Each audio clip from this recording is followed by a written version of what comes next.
How are you, Julia? I'm good. How are you, Ryan? Good. Thank you so much for having me on as your first guest. I'm truly honored to be here and chatting with you. It's nice to chat with you too. Hey, Ryan, can you tell us a little bit about yourself? Yeah, so I'm a Special Olympics athlete. Have been an athlete for the last 14 years. I'm from Toronto, Ontario. I play a mix of softball and basketball with the Special Olympics, mixed in with some ball hockey, tennis, and volleyball outside. I'm a graduate of Durham College's Advertising, Marketing, and Sport Management program. And I'm a bit of a big baseball and basketball fan, as you can see behind me. I've been a sports fan for the majority of my life, so that's a little bit about me. That is so cool, Ryan. It's cool that you're a Toronto Blue Jays fan. So, Ryan, how have you ended up working with Special Olympics Ontario? Well, Julia, I started off with Special Olympics Ontario doing an internship from my sport management course with Durham College. I interned in our school programs department, helping run sport festivals and sport qualifiers for high school students throughout that. And then after my internship was done, I worked as a summer student throughout the summer from like July till September. And then I was brought on in October of 2017 as my role currently as athlete leadership coordinator with the organization. Wow, you're very busy. That's really cool. Ryan, I understand you're an athlete leadership facilitator for Special Olympics Ontario. Can you tell our audience about this position? Yeah, for sure. So it's a really cool position I get to be a part of. I get to travel to different communities and cities throughout Ontario, all the way north to Thunder Bay, Kenora, as far east as Ottawa, and as far west as London and Windsor. And I get to teach other Special Olympic athletes how to be leaders in their communities through our Healthy Athletes program, our speakers training, our what just leadership means as a whole, and through social media and photo and video, and how to really use those skills on an everyday basis and be able to enhance their leadership skills when it comes to giving speeches or being able to present at different events throughout the Special Olympics movement. So it's really cool because as an athlete myself, I've been able to develop my skills by doing these presentations and workshops, but I've really been able to see the gratitude and the work that athletes have been able to put in since they've attended these workshops and being able to, again, use those skills that they learn throughout the workshops into everyday scenarios. Wow, that's very cool, Ryan. Can you tell us about the Special Olympics in school programs and what is your role in this position? Yeah, so on top of being an athlete leadership coordinator, I also work with our school programs team as a school programs coordinator. We run a bunch of different events from Active Start fundamentals and multi-program or multi-sport programs where our youngest athlete can be as of 2 years of age or older, and it helps to develop skills throughout that program. So you'll start off as an Active Start athlete and kind of learn the fundamentals around sport and skill development, and then you go into fundamentals where you learn how to, say, kick a soccer ball or hit a baseball. And then under the multi-program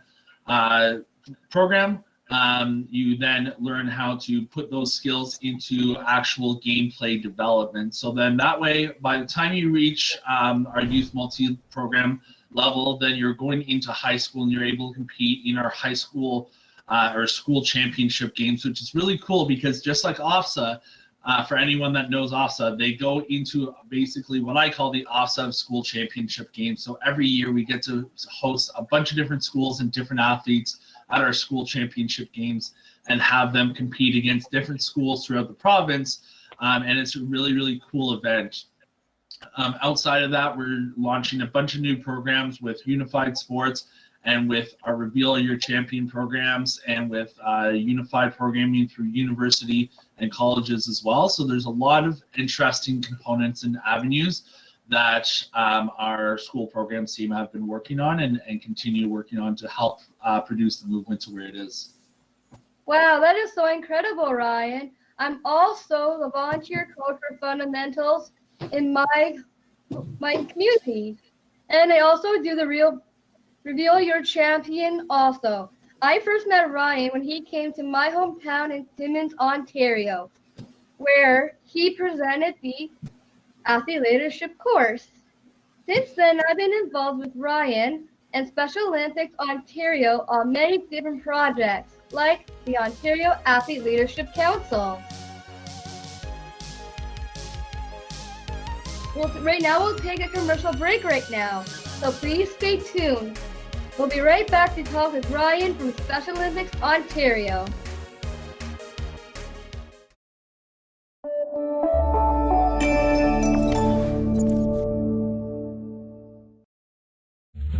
Would you like to donate to our employment programs? Please follow the link below to donate through PayPal. All proceeds go to our programs.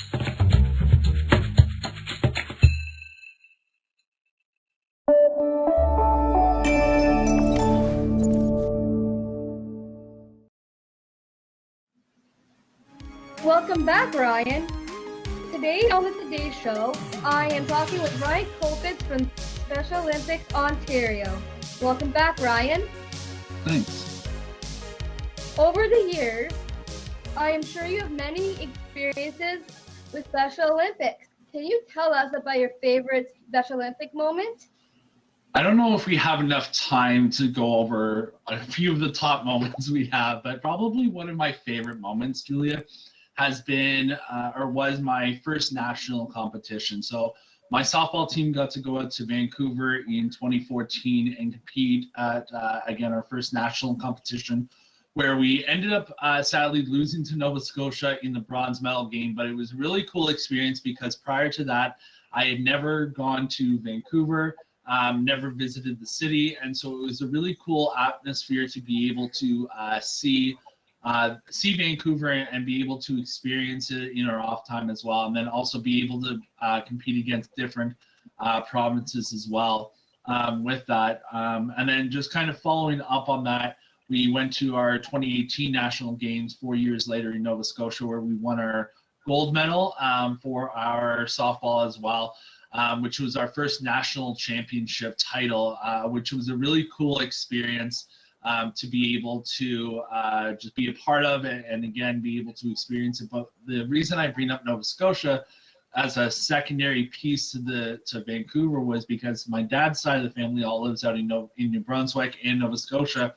So I was able to actually have friends and family out there, including my grandmother, who had never seen me compete because every time she comes to visit, it's winter.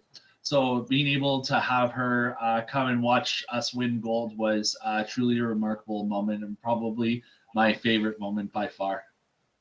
Well, that's incredible, Ryan. Congratulations on your gold medal. Thank you. The pandemic has changed everything we do. Special Olympics athletes have most of their sports and activities put on hold for a year now. How has Special Olympics helped athletes during these times? So we've done a lot of online virtual programs through Reveal Your Champion, our Healthy at Home platforms.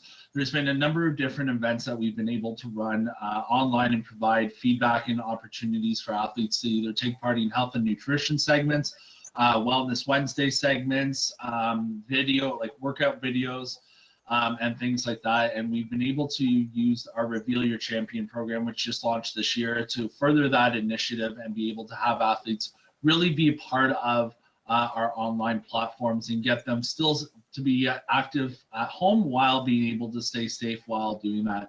Also through our Healthy Athletes program, we've been able to start the conversation with healthcare providers to be able to provide healthcare resources to athletes as well.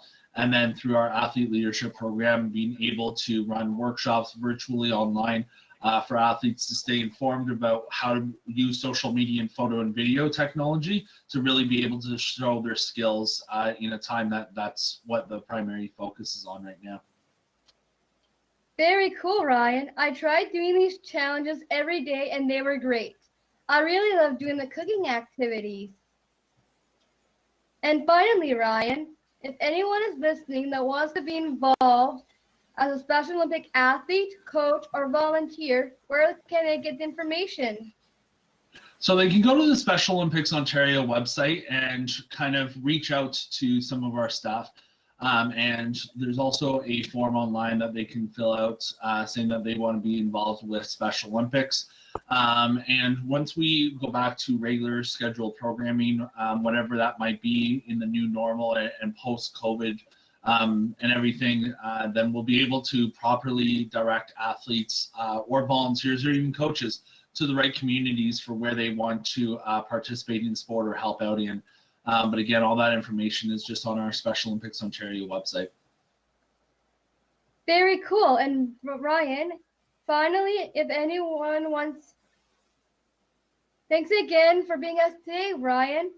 We appreciate your time to chat with Nick and I. No problem. And if anyone ever wants to get in touch with me about Special Olympics information, my information is also on the website, but they can reach me by email at ryanc, R-Y-A-N-C, at specialolympicsontario.com.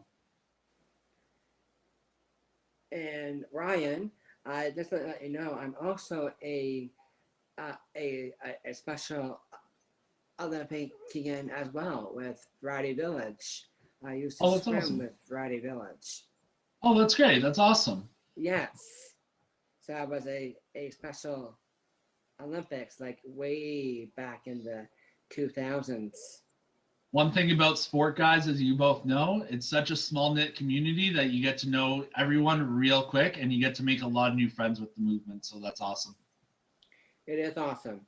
And what a great show we had today. Julia, we chatted with Bernadette and Jessica about her fashion modeling and advocacy work.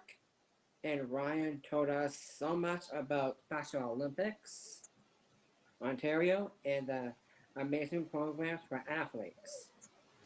So thank you, Ryan. No problem. Thank you, guys.